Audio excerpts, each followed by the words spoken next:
নমস্কাৰ, মই আপিল ৰহমান আৰু স্বাগতম জনাইছোঁ এইটো ইউটিউব চেনেললৈ। আজি আমি পঢ়িম ক্লাছ 7ৰ এছামিছৰ অসমীয়াৰ তোমালোকৰ যিখন কিতাপ আছে অংকুৰণ, তাৰে আমি পাৰ্ট 5 পঢ়িম, বিজ্ঞান আৰু আমাৰ মানসিকতা। চ' এইটো চেপ্টাৰ খুবেই ইম্পৰ্টেণ্ট, তোমালোকৰ পৰীক্ষাত ইয়াৰ পৰা যথেষ্ট প্ৰশ্ন আহে। চ' আমি যি তোমালোকৰ ইফালে চাবা যি ক্ৰিয়াকলাপ দিয়া আছে, ওপৰত চাবা ক নম্বৰ যে পাঠভিত্তিক ক্ৰিয়া, ইয়াত প্ৰশ্ন দিয়া আছে তোমালোকৰ পেজ নম্বৰ 36 দিয়া আছে, 34 নম্বৰ পেজত দিয়া আছে ক্ৰিয়াকলাপ। চ' এইবিলাক প্ৰশ্ন তোমালোকৰ পৰীক্ষাত ইম্পৰ্টেণ্ট, ইয়াৰ পৰা পৰীক্ষাত প্ৰশ্ন আহে, ঠিক আছে। চ' ব'লা আমি ভিডিঅ'টো আৰম্ভ কৰোঁ প্ৰশ্নাৱলীৰ পৰা। চ' তোমালোকে ভিডিঅ'টো লাইক কৰি দিবা। প্ৰথমত আমাক দিছে যে ক নম্বৰ পাঠভিত্তিক ক্ৰিয়া। 1 নম্বৰ কৈছে যে পাঠটো শুদ্ধ আৰু স্পষ্টকৈ পঢ়া, গতিকে এইটো শুদ্ধকৈ পঢ়িব লাগিব। তাৰপিছত আমাক 2 নম্বৰ প্ৰশ্ন দিছে, এইবিলাক পৰীক্ষাত আহিব।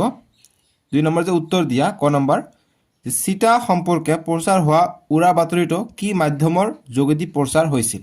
আমি উত্তৰ কৰিম যে চিটা সম্পৰ্কে প্ৰচাৰ হোৱা উৰা বাতৰিটো ভ্ৰাম্যভাষ মাধ্যমৰ যোগেদি প্ৰচাৰ হৈছিল। গতিকে ভ্ৰাম্যভাষ হৈছে মোবাইলৰ যোগেদি প্ৰচাৰ হৈছিল তাৰমানে, ঠিক আছে। তাৰপিছত খ নম্বৰ প্ৰশ্ন যে বুধবাৰে ছাত্ৰ ছাত্ৰীসকলে কিয় বিদ্যালয়লৈ অহা নাছিল। আমি উত্তৰ কৰিম যে বুধবাৰে ছাত্ৰ ছাত্ৰীসকলে চিটা লোৱাৰ ভয়ত বিদ্যালয়লৈ অহা নাছিল। তাৰপিছত গ নম্বৰ প্ৰশ্ন দিছে যে বিদ্যালয়লৈ চিটা সম্পৰ্কে সবিশেষ জনাবলৈ কোন আহিছিল। আমি উত্তৰ কৰিম বিদ্যালয়লৈ চিটা সম্পৰ্কে সবিশেষ জনাবলৈ চিকিৎসক ৰতন পায়েং আহিছিল। 3 নম্বৰ প্ৰশ্ন দিছে যে চমু উত্তৰ লিখা। ক নম্বৰ প্ৰশ্ন যে ভ্ৰাম্যভাষত অহা উৰা বাতৰিটো চিটা ল'লে কি হ'ব বুলি কৈছিল। আমি উত্তৰ কৰিম ভ্ৰাম্যভাষত অহা উৰা বাতৰিটোত চিটা ল'লে শিশুসকলৰ ভীষণ অপকাৰ হ'ব বুলি কৈছিল। 3ৰ খ নম্বৰ প্ৰশ্ন যে জংকীয়ে বুধবাৰৰ দিনা বিদ্যালয়ৰ পৰিৱেশ আন দিনাতকৈ কি বেলেগ দেখিছিল। আমি উত্তৰ কৰিম যে জংকীয়ে বুধবাৰৰ দিনা বিদ্যালয়ৰ পৰিৱেশ আন দিনাতকৈ বেলেগ দেখা কাৰণ হৈছে ৰাস্তাত তাইৰ বন্ধু কমল আৰু জেনিথক লগ পোৱা নাছিল আৰু বিদ্যালয়ত তাইৰ লগৰীয়া আৰু আন ছাত্ৰ ছাত্ৰীসকলকো দেখা নাছিল। গ নম্বৰ প্ৰশ্ন যে সংক্ৰামক ৰোগ আৰু প্ৰতিৰোধ ক্ষমতাৰ বিষয়ে চিকিৎসকগৰাকীয়ে কি কৈছিল। আমি উত্তৰ কৰিম যে সংক্ৰামক ৰোগ আৰু প্ৰতিৰোধ ক্ষমতাৰ বিষয়ে চিকিৎসকগৰাকীয়ে কৈছিল যে অন্য অণুজীৱৰ নিচিনাকৈ বীজাণু আমাৰ দেহত প্ৰৱেশ কৰে। কিছুমান শক্তিশালী বীজাণুৱে পলিঅ', জলাতংক, ইনফ্লুৱেঞ্জা, হেপাটাইটিছ আদি ৰোগৰ সৃষ্টি কৰে। তাৰপিছত দিম যে চিটা প্ৰয়োগ কৰি এই ভয়ানক বীজাণুবোৰৰ সংক্ৰমণ ৰোধ কৰিব পাৰি। উপযুক্ত সময়ত শৰীৰত চিটা প্ৰয়োগ কৰি আমাৰ শিশুসকলৰ ৰোগ প্ৰতিৰোধ কৰাৰ ক্ষমতা সৃষ্টি কৰাটো অতি প্ৰয়োজন। তাৰপিছত ঘ নম্বৰ প্ৰশ্ন দিছে যে উৰা বাতৰিটোৱে কিদৰে ৰতনপুৰ গাঁৱৰ পৰিৱেশ সলনি কৰিছিল। আমি উত্তৰ কৰিম উৰা বাতৰিটোৱে ৰতনপুৰ গাঁৱৰ পৰিৱেশ এনেদৰে সলনি কৰিছিল যে সকলোবোৰ মানুহে ভয় খাইছিল। চিটা ল'লে ল'ৰা ছোৱালীবোৰৰ অপকাৰ হ'ব পাৰে বুলি ভাবি তেওঁলোকে নিজৰ ল'ৰা ছোৱালীবোৰক স্কুললৈ যাবৰ বাবে অনুমতি দিয়া নাছিল। তাৰপিছত 3 নম্বৰ প্ৰশ্ন দিছে যে প্ৰধান শিক্ষক মহোদয়ে চিটাৰ বিষয়ে জনাবলৈ কি ব্যৱস্থা গ্ৰহণ কৰিছিল। আমি উত্তৰ কৰিম যে প্ৰধান শিক্ষক মহোদয়ে চিটাৰ বিষয়ে জনাবলৈ প্ৰধান শিক্ষক আৰু চিকিৎসকগৰাকীয়ে আলোচনা কৰি সেইদিনাখনেই আবেলি পৰত বিদ্যালয় চৌহদত এখন জৰুৰী সভা অনুষ্ঠিত কৰাৰ সিদ্ধান্ত ল'লে। এতিয়া 4 নম্বৰ প্ৰশ্ন দিছে যে উদাহৰণত দেখুওৱাৰ দৰে শব্দৰ লগত অৰ্থ মিলোৱা। যেনেকৈ এটা আছে যে হাট, এইটো হৈছে এইটো যে নিৰ্দিষ্ট দিনত বহুত মানুহে গোট খাই কিনা বেচা কৰা ঠাই। তেনেকুৱা দিছে আমাক প্ৰাংগণ। চ' প্ৰাংগণটো কোনটোৰ লগত মিলিব? প্ৰাংগণটো মিলিব চোতালৰ লগত, ঠিক আছে। প্ৰাংগণ মিলিব চোতালৰ লগত, গতিকে প্ৰাংগণ হ'ব আমাৰ চোতাল। তাৰপিছত বীজাণু হ'ব ৰোগ সৃষ্টিকাৰী ক্ষুদ্ৰ জীৱাণু, গতিকে বীজাণু মিলিব এইটোৰ লগত যে ৰোগ সৃষ্টিকাৰী ক্ষুদ্ৰ জীৱাণু। তাৰপিছত সংক্ৰামকটো হ'ব যে এজনৰ গাৰ পৰা আন এজনৰ গাৰলৈ যোৱা বা খুচৰা, গতিকে এইটো হ'ব সংক্ৰামক হ'ব এইটোৰ লগত। তাৰপিছত প্ৰতিৰোধ হ'ব বাধা, গতিকে এইটো মিলিব এইটোৰ লগত বাধাৰ লগত। প্ৰতিৰোধ মিলিব বাধাৰ লগত, ঠিক আছে। তাৰপিছত পুস্তিকা মানে কিতাপ, সৰু কিতাপ হ'ব, গতিকে পুস্তিকা মানে সৰু কিতাপ। ঠিক আছে, এইখিনি হ'ল 4 নম্বৰটো। এতিয়া আমি 5 নম্বৰটো চাওঁ। 5 নম্বৰ প্ৰশ্ন দিছে তোমালোকে কিতাপত চোৱা যে শংকৰ তুমি এতিয়া বিদ্যালয়লৈ যাবলৈ সাজু হোৱা নাই কিয়? ইম্পৰ্টেণ্ট প্ৰশ্ন এটি পৰীক্ষাৰ কাৰণে। কথাষাৰ কোনে কাক আৰু কিয় কৈছিল? আমি উত্তৰ কৰিম যে উক্ত কথাষাৰ জংকীয়ে সহপাঠী শংকৰক কৈছিল। তাৰপিছত লিখিম যে কোনে কাক কৈছিল, আমি পালোঁ কোনে কাক কৈছিল, গতিকে জংকীয়ে শংকৰক কৈছিল। কিয় কৈছিল, আমি কিয় কোৱাৰ কাৰণে এইখিনি লিখিম যে জংকীয়ে বিদ্যালয়লৈ গৈ খেলপথাৰ শ্ৰেণীকোঠা আদি কত নিজৰ লগৰীয়াবোৰক নেদেখি বিদ্যালয়ৰ ওচৰতে থকা সহপাঠী শংকৰৰ ঘৰ পালেগৈ।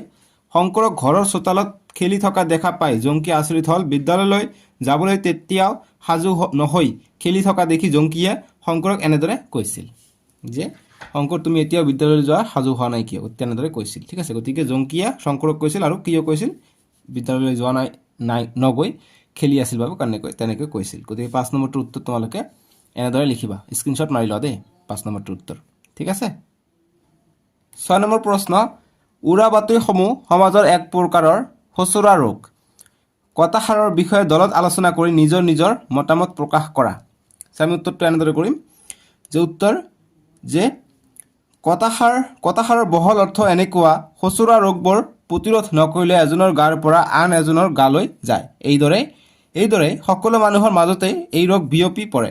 জংকী বিদ্যালয়লৈ গৈ বিদ্যালয়ত কোনো ল'ৰা ছোৱালী নেদেখি বিদ্যালয়ৰ ওচৰতে থকা সহপাঠী শংকৰৰ ঘৰলৈ গৈ শংকৰে বিদ্যালয়লৈ যাবলৈ তেতিয়াও সাজু নহৈ খেলি থকা দেখি জংকীয়ে শংকৰক এনেদৰে কৈছিল।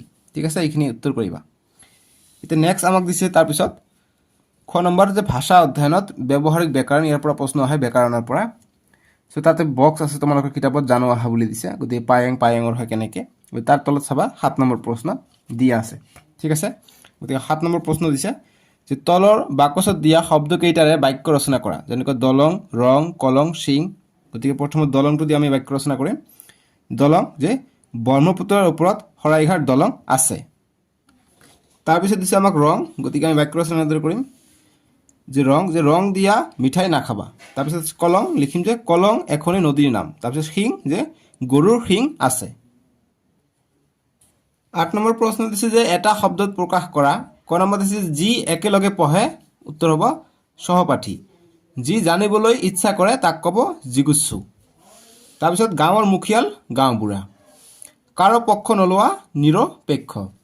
তাৰপিছত 9 নম্বৰ যে এজনৰ দেহৰ পৰা আন এজনৰ দেহলৈ যোৱা ৰোগ, এইটো হ'ব সংক্ৰামক ৰোগ, সংক্ৰামক হ'ব। ঠিক আছে, এতিয়া আমাক 9 নম্বৰ দিছে, একেবাৰে সৰুকৈ দিছে, তোমালোকে চাবা ইয়াত দেখা যোৱা নাই। 9 নম্বৰ দিছে যে বিপৰীতাৰ্থক শব্দ লিখা। তোমালোকৰ কিতাপত চাই ল'বা, মই তোমালোকৰ কিতাপত দেখাই দিওঁ। এইটো দিছে যে বিপৰীতাৰ্থক শব্দ লিখা। চ' ইয়াত বহুত সৰুকৈ দিছে, গতিকে আৰম্ভ এইবিলাক দিছে, 6টা দিছে।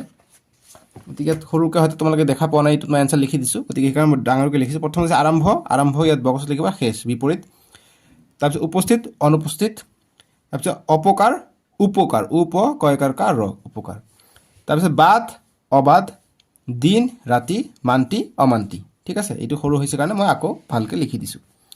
ঠিক আছে, এইটো গ'ল আমাৰ 9 নম্বৰ প্ৰশ্নটোৰ উত্তৰ। এতিয়া 10 নম্বৰ প্ৰশ্নবিলাক দিছে যে পঢ়া আৰু দফাটোত থকা উদ্দেশ্য আৰু উঙৰ ব্যৱহাৰ শিকা। গতিকে এইবিলাক পঢ়িব লাগিব, ব্যৱহাৰ শিকিব দিছে। এইফালে দিছে জ্ঞান সম্প্ৰসাৰণ। তাৰপিছত দিছে আমাক 11 নম্বৰ প্ৰশ্ন। গতিকে 11 নম্বৰ প্ৰশ্ন তোমালোকৰ পেজ নম্বৰ 39 আছে। 11 নম্বৰ প্ৰশ্নৰ এতিয়া আমি উত্তৰ কৰোঁ। 11 নম্বৰ প্ৰশ্ন দিছে যে তোমালোকে পাঠত পাইছা যে ৰতনপুৰ গাঁৱত বুধবাৰে সাপ্তাহিক হাট বহে। তোমালোকে জনা এনে হাটৰ বিষয়ে 5-4 লিখা। গতিকে আমি উত্তৰ কৰিম যে চিপাঝাৰৰ বৰদৌলগুৰিত মঙলবাৰে সাপ্তাহিক হাট বহে। তালৈ ওচৰৰ গাঁৱৰ আৰু চৰ চাপৰিৰ পৰা সতেজ শাক পাচলি বিক্ৰী কৰিবলৈ মানুহ আহে। 12 নম্বৰ প্ৰশ্ন, চিকিৎসক পায়েঙৰ চিটা প্ৰয়োগ কৰাৰ উপকাৰিতাৰ বিষয়ে কোৱা কথাখিনি তুমি তোমাৰ অভিভাৱকৰ আগত কেনেদৰে প্ৰকাশ কৰিবা, দলত আলোচনা কৰি লিখা। গতিকে অভিভাৱক মানে তোমালোকৰ মা দেউতাক কেনেকৈ ক'বা যি ৰতন পায়েং কৈছিলে, চিকিৎসক পায়েং কথাখিনি। গতিকে আমি উত্তৰ কৰিম যে চিটা প্ৰয়োগ কৰিলে ভয়ানক বীজাণুবোৰৰ সংক্ৰমণ ৰোধ কৰিব পাৰি। 13 নম্বৰ প্ৰশ্ন যে তোমাৰ অঞ্চলৰ যিকোনো এটা সমস্যাৰ বিষয়ে বৰ্ণনা কৰি বাতৰি কাকতত প্ৰকাশৰ বাবে সম্পাদকলৈ এখন চিঠি লিখা। আমি উত্তৰটো কৰিম এনেদৰে যে মাননীয় সম্পাদক মহোদয়। তাৰপিছত লিখিম যে আমাৰ অঞ্চলটো বিভিন্ন সমস্যাৰে জৰ্জৰিত। ঘাইকৈ ইয়াৰ বাট পথৰ সমস্যাই অঞ্চলটোক সততে জুৰুলা কৰি আহিছে। কেতিয়াবা দুই এটা বাট পথ বিভাগীয় কৰ্তৃপক্ষই মেৰামতি কৰা দেখুৱায় যদিও কাম কৰা সকলে সামান্য কাম কৰি ধন আত্মসাৎ কৰি আঁতৰি যায়। তাৰপিছত লিখিম যে এই ক্ষেত্ৰত বিহিত ব্যৱস্থা গ্ৰহণ কৰিব বুলি আশা থাকিল। আপোনাৰ জনপ্ৰিয় বাতৰি কাকতৰ জৰিয়তে বিভাগীয় কৰ্তৃপক্ষৰ দৃষ্টি আকৰ্ষণ কৰিলেও ভুক্তভোগী এজন ছাত্ৰ, যদি ছাত্ৰ হোৱা ছাত্ৰ দিবা, আৰু যদি ছাত্ৰী হোৱা তেনেহ'লে লিখিবা যে ভুক্তভোগী এজনী ছাত্ৰী। ঠিক আছে, এজনী দিবা, দীৰ্ঘিকাৰ দিবা যে এজনী ছাত্ৰী, বা ছাত্ৰ হ'লে ভুক্তভোগী এজন ছাত্ৰ। এতিয়া 14 নম্বৰ প্ৰশ্ন দিছে যে তুমি যদি কেতিয়াবা উৰা বাতৰিৰে প্ৰচাৰিত হোৱা তেনেহ'লে তাৰ পৰা পৰিত্ৰাণ পাবলৈ কি উপায় ল'বা? আমি উত্তৰ কৰিম যে উৰা বাতৰিৰ পৰা পৰিত্ৰাণ পাবলৈ ধৈৰ্য সহকাৰে সেই বাতৰিৰ সত্যাসত্য বিচাৰিম আৰু ৰাইজকো ইয়াত বিচলিত নহ'বলৈ আৰু কোনো সঁচা মিছা নজনাকৈ বিশ্বাস নকৰিবলৈ আহ্বান জনাম আৰু সেই উৰা বাতৰি সঁচা ভাবি লোৱাটো ভুল, কাৰণ উৰা বাতৰি শুনি থাকিলে সকলোৰে সময় নষ্ট হয়। এইটো কাটি দিবা যে সকলোৰে সময় নষ্ট হয়। এইটো হ'ল 14 নম্বৰটোৰ উত্তৰ। এতিয়া 15 নম্বৰ প্ৰশ্ন দিছে যে ছবিখন চাই এটা কাহিনী লিখা। গতিকে এইটো ছবি চাই আমাক এটা কাহিনী লিখিব দিছে। দেখা পাইছে ইয়াত বিদ্যুতৰ তাঁৰ পানীত লাগি আছে, অৰ্থাৎ বানপানীৰ সময়ত চাগে পানীত লাগি আছে। এতিয়া এইটো ছোৱালী কৈছে যে সৌৱা মুক্ত হৈ থকা তাৰেৰে বিদ্যুৎ প্ৰবাহিত হৈ আছে, ভয়ংকৰ বিপদ হ'ব। ল'ৰাটো কৈছে যে ব'লা আমি বিদ্যুৎ বিভাগত কাম কৰা চৌধুৰী খুৰাক কথাটো কওঁগৈ। গতিকে এইটোৰ ওপৰত কাহিনী যে বানপানী হৈ আছিলে, বিদ্যুতৰ তাঁৰ এটা পানীত পৰি গৈছে, তাতে মানুহ যাতে নাযায় সেইকাৰণে বিভাগীয় কৰ্তৃপক্ষক এইটো জনালোঁ যাতে বিদ্যুৎটো বিচ্ছিন্ন কৰি দিয়ে, যাতে তাতে মানুহৰ কোনো বিপদ নহয়। এইটো কাহিনী হৈ যাব, পৰীক্ষাৰ কাৰণে নহয় এইবিলাক। ঘ নম্বৰ দিছে নেক্সট পেজত, তোমালোকে 41ত 41 পেজত দিছে যে প্ৰকল্প 16 নম্বৰ যে উৰা বাতৰি সম্পৰ্কে সমাজত সজাগতা সৃষ্টিৰ বাবে বাটৰ নাট এখন প্ৰদৰ্শন কৰা। গতিকে বাটৰ নাটত কেনেকৈ তোমালোকে দেখাবা? বাটৰ নাট মানে নাটক যেনেকুৱা তোমালোকে ষ্টেজত দেখিছিলা, কিবা এটা বহুত মানুহ যোগ হৈ যে ষ্টেজ বনাই, ষ্টেজত দেখিছিলে নাট কৰে, এই নাটকটো বাটত কৰিবা। ঠিক আছে, ৰাস্তা ঘাটত কৰাকে বাটৰ নাট বুলি কয়। এই তাতে কৰাই মানুহক দেখাবলৈ কৈছে। 17 নম্বৰ যে তলত দিয়া আৰ্হিৰ দৰে উৰা বাতৰি সম্পৰ্কে সমাজত সজাগতা সৃষ্টিৰ বাবে প্ৰত্যেকেই দুটামান শ্লোগান লিখা। গতিকে প্ৰত্যেকে দুটামান শ্লোগান লিখিবা। ইয়াত যেনেকৈ দিছে যে সঠিক সময়ত স্বাস্থ্য পৰীক্ষা কৰাব লাগে। তাৰপিছত এটা শ্লোগান দিছে চিটা ল'লে কোনো অপকাৰ নহয়, আৰু দিছে যে চিটা ল'লে ৰোগ প্ৰতিৰোধ ক্ষমতা বাঢ়ে। তাৰপিছত দিব পৰা যে সময়মতে চিটা ল'ব লাগে। ঠিক আছে, সময়মতে চিটা ল'ব লাগে, এইটো এটা দিব পৰা শ্লোগান। গতিকে এইখিনি আছিলে আৰু নাই চাগে, এইফালে যিখিনি আছে এইবিলাক ভিতৰুৱা বস্তু। গতিকে আমি নেক্সট ভিডিঅ'ত তোমালোকে ডেছক্ৰিপশ্যনত পাই যাবা। ডেছক্ৰিপশ্যন মানে তলত তোমালোকে য'ত দেখা পাইছে ক্লাছ 7 আছামিজ লিখা আছে, তাতে ক্লিক কৰিবা, চুই দিবা, ডেছক্ৰিপশ্যন খোল খাব, তাতে ইউটিউবৰ চিহ্ন থাকিব, তাতে তোমালোকে পাৰ্ট 6টো পাই যাবা, নকোৱাৰ পৰিণাম। নহ'লে স্ক্ৰীণত উঠিছে, তাতে ক্লিক কৰি চাই ল'ব পাৰিবা।